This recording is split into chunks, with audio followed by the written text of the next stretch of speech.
The president really has been saying for a solid week now that the virus will go away on its own without even a vaccine. He used to say it would go away on its own in April. Because, viruses hate months that begin with A or something. But now he says it will go away without a vaccine. He said this even today at an event that was supposed to be hyping how great America is doing in developing a vaccine. The president saying that doesn't really matter. He's there to hype vaccine development.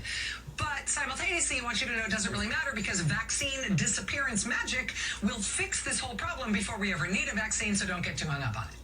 The president said today that most Americans should not fear the virus because most Americans are probably immune to it, which is a wonderful idea if the only part of wonderful you care about is its root word, der. I mean, that makes no sense at all. Most Americans are immune to the coronavirus, really?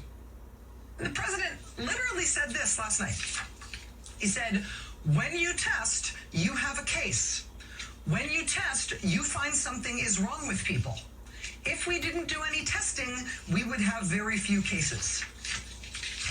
I know you think that I am being hyperbolic and making fun of him, and I am making that up, but I am serious. He actually said exactly that. When you test, you have a case. When you test, you find something is wrong with people. If we didn't do any testing, we would have very few cases. If we didn't do any testing, we would have very few cases. No, actually, if we didn't do any testing, we would still have lots of cases. We just wouldn't know about them, which would be bad if you happen to be a human being, or at least some kind of being that recognizes that people who get this thing are human beings.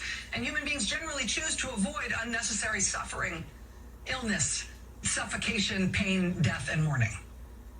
Right? If we didn't do any testing, we would have very few cases. That's the line from the president right now. That's the way we make our cases go away. We stop testing for them. That's the way we make houses stop burning down. We close the fire department. Then the data that says how many fires we've responded to goes to zero. We haven't had any fire responses at all. There's also no more houses left.